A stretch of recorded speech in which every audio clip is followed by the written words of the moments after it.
नमस्कार। मैं doctor Sarita Swami, assistant professor, government Dungar college Bikaner, department of college education, government of Rajasthan द्वारा ज्ञान सुधा कार्यक्रम प्रारंभ किया गया है। इसके अंतर्गत विभिन्न प्रतियोगी परीक्षाओं की तैयारी के लिए श्रेष्ठ पाठ्य सामग्री उपलब्ध कराने का प्रयास है। सभी प्रतियोगी परीक्षाओं को देखते हुए महत्वपूर्ण बिंदुओं को हम समझने का प्रयास करेंगे। आज इसी श्रृंखला में भारतीय संस्कृति की अत्यंत महत्वपूर्ण आश्रम व्यवस्था के विषय में हम चर्चा करेंगे और परीक्षा उपयोगी सभी बिंदुओं को समेटने का प्रयास करेंगे। वैदिक वर्ण व्यवस्था में कर्मों को प्रमुखता दी गई थी, किंतु कर्म और कर्तव्य भी आयु के साथ बदलते हैं।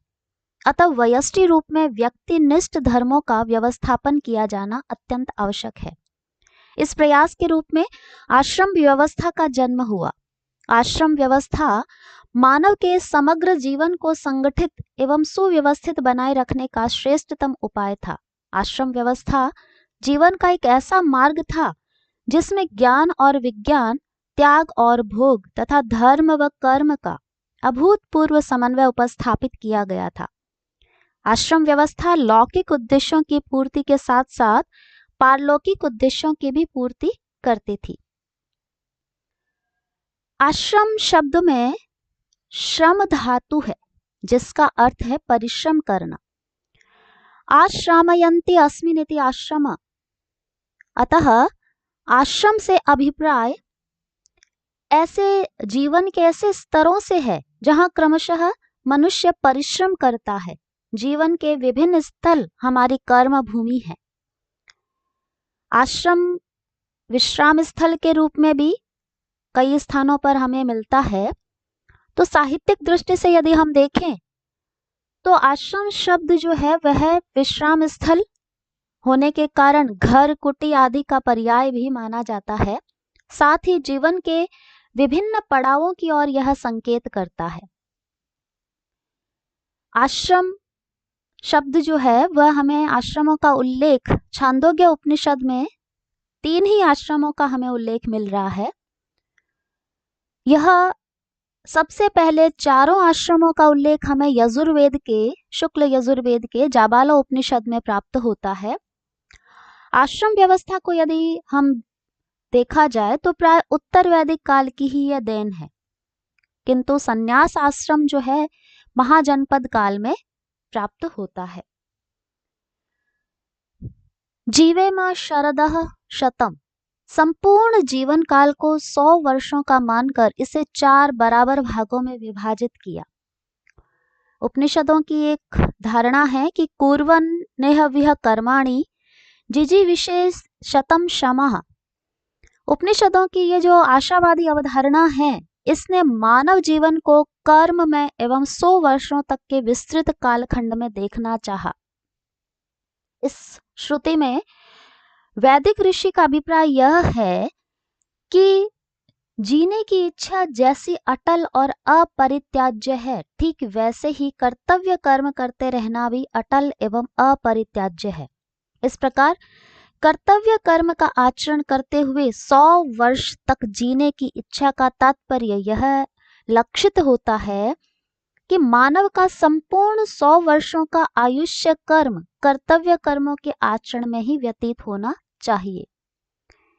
आयुष्य कर्मों का कर्तव्य कर्मों के आधार पर विभाजन ही आश्रम व्यवस्था का मूल उद्देश्य है। और इस आश्रम ब्रह्मचर्य आश्रम है, सबसे पहला तो उसका उपनयन संस्कार के पश्चात इसका प्रारंभ होता है।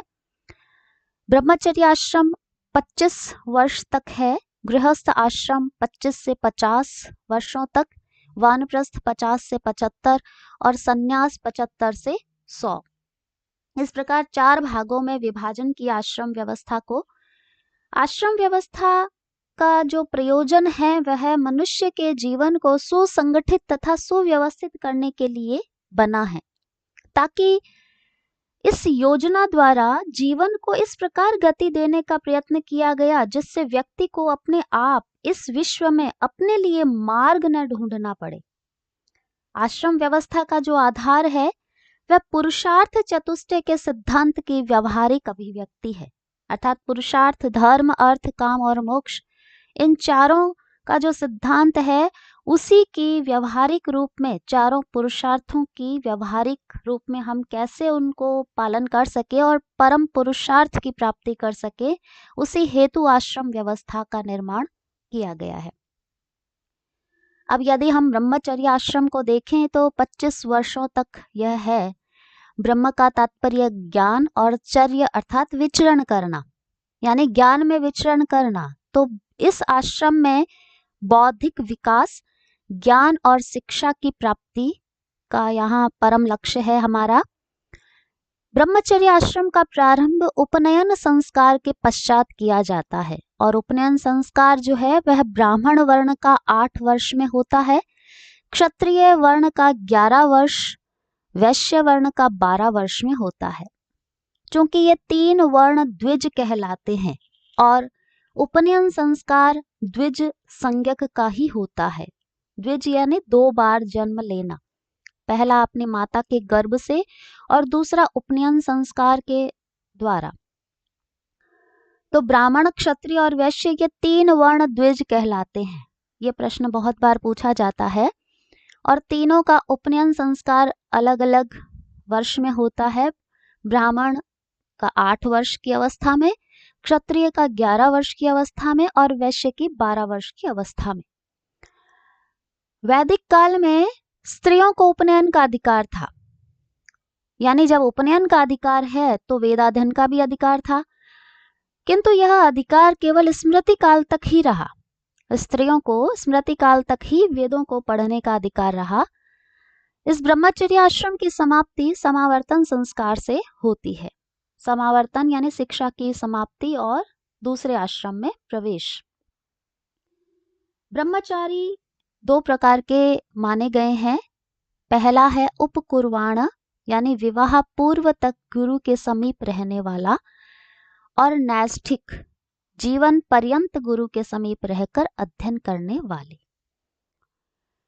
ब्रह्मचारिणी जो कन्याएं हैं वे ब्रह्मवादिनी यानी वे कन्याएं जो जीवन पर्यंत आश्रम में रहकर अध्ययन करती थी, और दूसरी है सद्योवधू, विवाह पूर्व तक शिक्षा ग्रहण करने वाली कन्याएं सद्योवधू कहलाती थी। ये बहुत ही महत्वपूर्ण प्रश्न बन रहे हैं। अब यदि हम गृहस्थ आश्रम की ओर देखें तो 25 से 50 वर्ष तक गृहस्थ आश्रम है। गृहस्थ आश्रम चारों आश्रमों में सर्वश्रेष्ठ आश्रम माना गया है। इसका कारण यह है कि अन्य तीनों आश्रमों की अवस्थिति गृहस्थ आश्रम पर टिकी हुई है।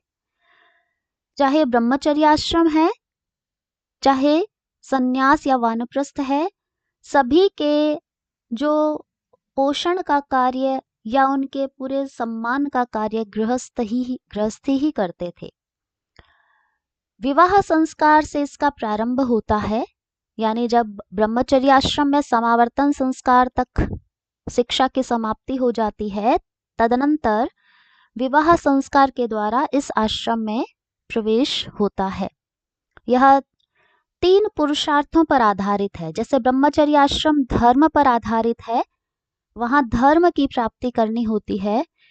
यहाँ धर्म, अर्थ और काम ये 3 पुरुषार्थों की प्राप्ति करनी है, यानी धर्म पूर्वक अर्थ का उपार्जन करना, धन कमाना, और अपनी कामनाओं की, अपनी इच्छाओं की धर्म पूर्वक ही सिद्धि करना। ऋण त्रय जो है, देव, ऋषि और पितृ ऋण, ये तीनों ऋण जो है इसकी मुक्ति इसी आश्रम में संभव है।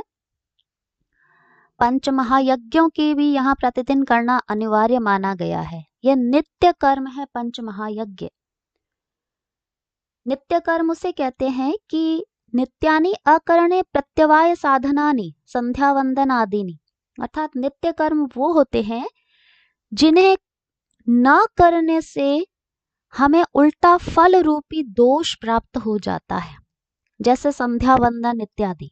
या हम व्यावहारिक दृष्टिकोण से यदि देखें तो जिस प्रकार स्नान या दंत मार्जन इत्यादि का हमें कोई विशेष लाभ नहीं है, लेकिन यदि उनको न किया जाए तो हमें कितनी हानि होगी, कितने जीवाणुओं से हम युक्त हो जाएंगे, हम बीमार हो जाएंगे। उसी प्रकार ये पंच महायज्ञ जो है, पहला है अध्ययन अध्यापन से संबंधित ब्रह्म यज्ञ। पितृयज्ञ है, पितरों का तर्पण करना, श्राद्ध करना, माता पिता की सेवा करना। देव यज्ञ है, पूजन अर्चन करना, देवताओं का यज्ञ द्वारा उन्हें हविष प्रदान करना। भूत यज्ञ है, जिसे बलि वैश्व देव यज्ञ भी कहते हैं, अर्थात प्राणी मात्र के प्रति कर्तव्य, अर्थात जो हम पर आधारित है, हम पर आश्रित है, ऐसे प्राणियों को, जैसे गाय, कुत्ता, चिड़िया, कोई भी पशु पक्षी, उनके प्रति हमारा कर्तव्य कि हम उन्हें अन्न प्रदान करें। नृ यज्ञ या मनुष्य यज्ञ अर्थात अतिथि सत्कार, मानवता की सेवा भावना, वह जो है ये पंच महायज्ञ प्रतिदिन करना अत्यावश्यक है। तो इन पंच महायज्ञों की अवधारणा गृहस्थ आश्रम से संबंधित है। वानप्रस्थ आश्रम में हम देखें तो समस्त जो गृहस्थ्य जो है वह कर्तव्यों और उत्तरदायित्वों को संपन्न कर लेने के उपरांत सांसारिक माया मोह को त्याग कर मनुष्य वानप्रस्थ जीवन की ओर प्रस्थान करता है। इस आश्रम में प्रवेश का उद्देश्य तपस्वी जीवन व्यतीत करते हुए मोक्ष प्राप्ति के लिए स्वयं को तैयार करना। तो यहाँ वानप्रस्थ यानी वन में प्रस्थान करना, सबसे बड़ा जो कर्तव्य है वानप्रस्थी का, या सबसे बड़ा धर्म क्या है, तप करना। इस समय स्वाध्यायशील, दानशील, फल मूल का भक्षण करने वाला एवं सब प्राणियों के हितार्थ सदैव तत्पर रहने वाला मनुष्य को होना चाहिए। पंचाग्नि तप का विधान भी वानप्रस्थ आश्रम में मिलता है और भावी पीढ़ी को संस्कार देने का भी कर्तव्य वानप्रस्थी का ही होता है।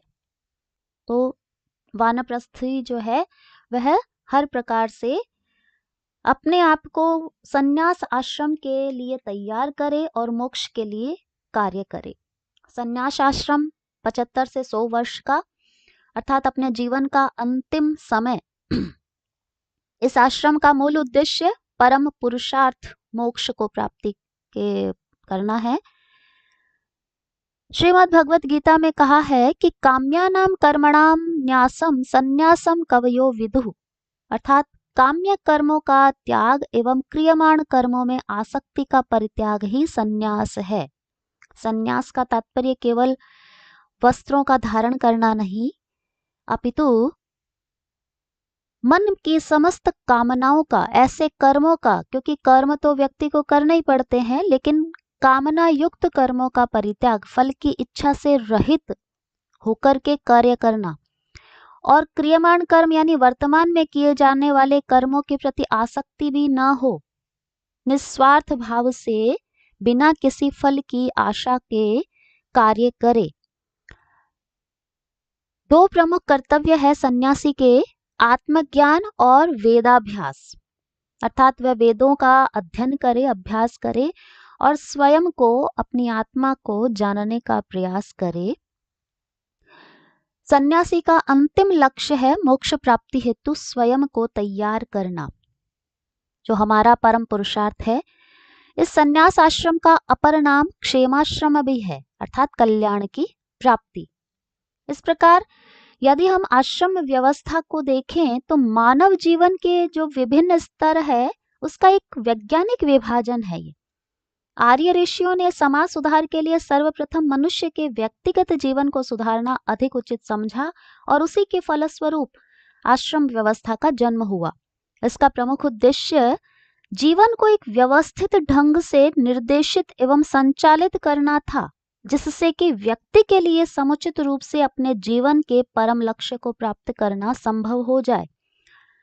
इस व्यवस्था ने व्यक्ति के सर्वांगीण विकास पर बल दिया। इससे जीवन अर्थपूर्ण और आशावादी बना, सामाजिक और पारिवारिक संघर्षों में कमी आई और व्यक्ति उन्नति की ओर, प्रगति की ओर अग्रसर हुआ और व्यक्ति की उन्नति से राष्ट्र की उन्नति का मार्ग प्रशस्त हुआ। तो इस प्रकार यदि हम देखें तो आश्रम व्यवस्था अपने आप में एक वैज्ञानिक आधार है हमारे राष्ट्र की उन्नति का।